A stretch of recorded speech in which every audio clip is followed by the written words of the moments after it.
Hi, Shalom, Shalom. Kal Halo Yahweh, Bahashem, Yahweh Shai, Bahashem, Rakah HaKradash, Shalom, salutations and double honors to the elder apostles of Great Millstone, who I continue to learn this 100% truth from. Shalom to the speckled bird, the computer space, the Akim and Aqua, the Akim on the highways and byways. Shalom also to the elder bishops, the elders, prophets, teachers, and evangelists, also of Great Millstone. And I don't have a lot of time. It's been a different kind of day for me, but I'll rock this out. I'll be able to do another lesson. But this is the Professor J, and I call him Professor J because I have a hard time pronouncing his name. But I'm gonna let this video play real quick, and I'm gonna pull out some scriptures real quick. And he's talking about what the scriptures always talks about. So let's listen to what he got to say. The first is the United States will use ground troops. And this will mean that Donald Trump will institute a national draft. Okay? That's the first prediction. Second prediction is that Israel and the United States will not use tactical nuclear weapons in this war. Number three is that the Al-Aqsa Mosque, the third holiest site in the Islamic world, will be destroyed during this war. Okay, so last class I explained my analysis and my reasoning for my first two predictions. Today I'll explain my third prediction.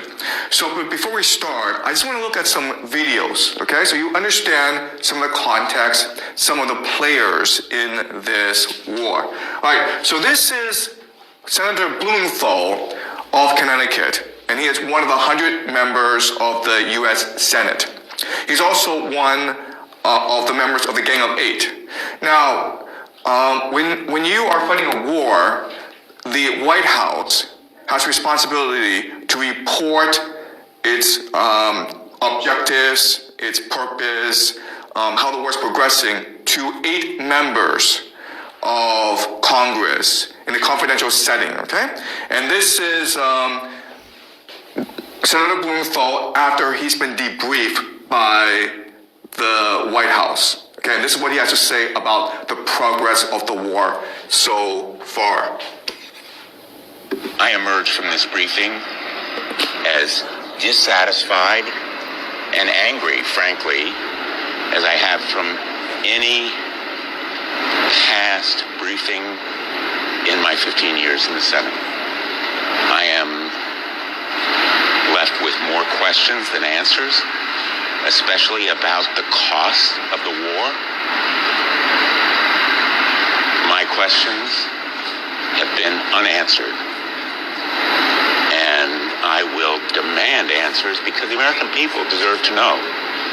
And I guess I am most concerned about the threat to American lives of potentially deploying our sons and daughters on the ground in Iran. We seem to be on a path toward deploying American troops on the ground in Iran to accomplish any of the potential objectives here. And there is also, as disturbingly as anything else, the specter of active Russian aid to Iran, putting in danger American lives.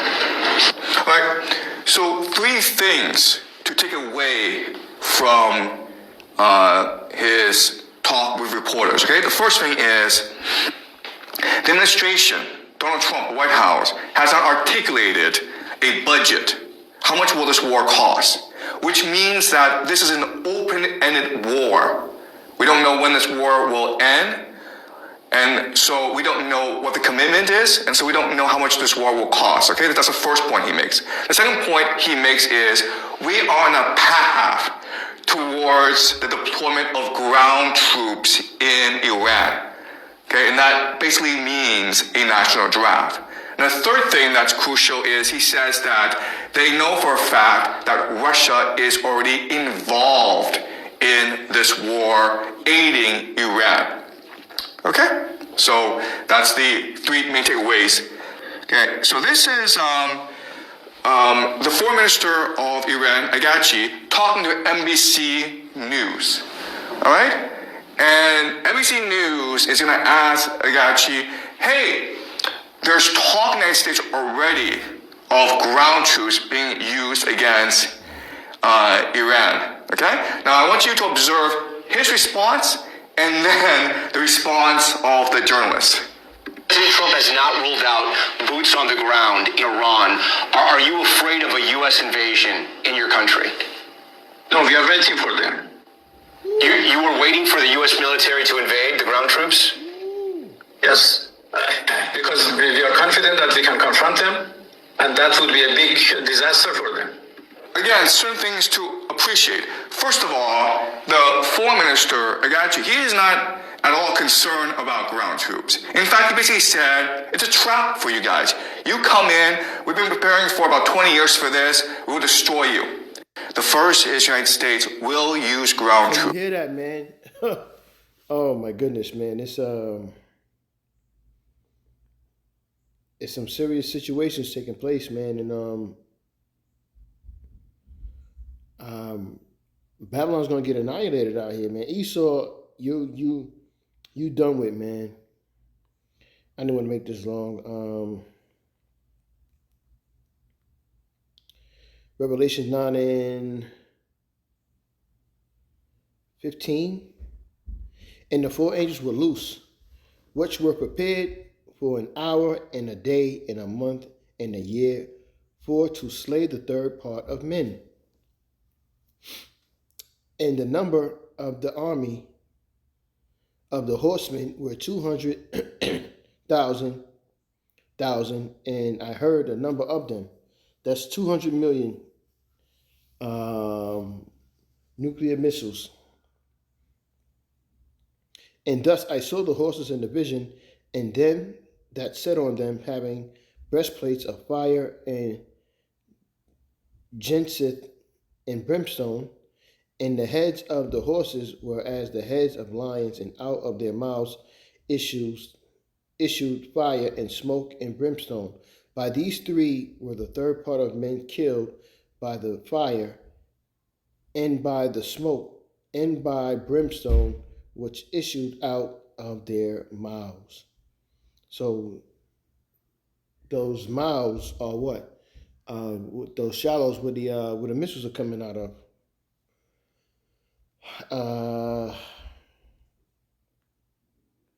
Like I said, I didn't want to make this long. Not too tall, man.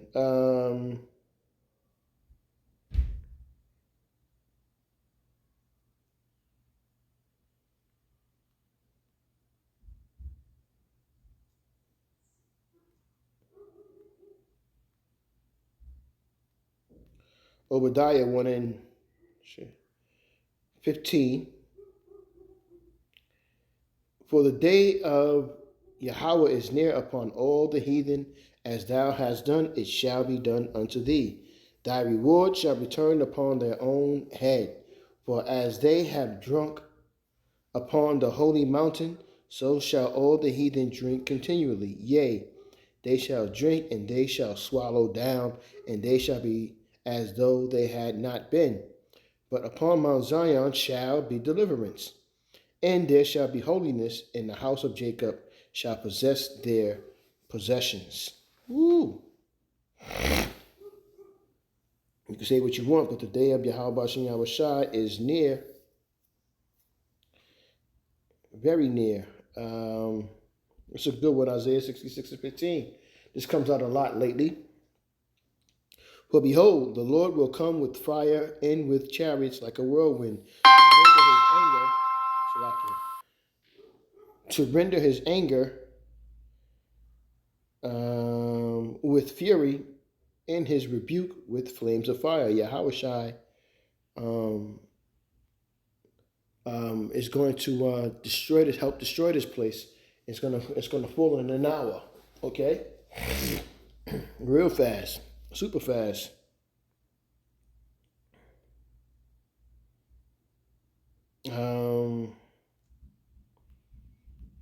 Do I have another scripture for you?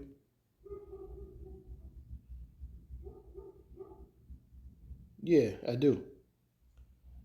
Matthew 24, verse 6. These scriptures, you're going to hear these scriptures a lot because of the prophecies that's coming out. Uh-oh, past it. I got to get ready to get out of here, though, man. Let me read this scripture and get out of here. Matthew 24 and 6. And ye shall hear of wars and rumors of wars. See that ye be not troubled, for all these things must come to pass, but the end is not yet. For nation shall rise against nation, and kingdom against kingdom, and there shall be famines and pestilences and earthquakes in diverse places. So it's coming, and there's nothing no one can do to stop it, because it has to happen, because it is prophecy. So with that, I don't represent you edified quickly with that quick lesson. I'm going to say, Kol Halo Yahweh, Ba'Hashem, Yahweh Shai, Ba'Hashem, Rakah HaKodesh, Shalom, salutations to double honors, to the elder apostles of Great Millstone on down, and Shalom to the elect. Shalom.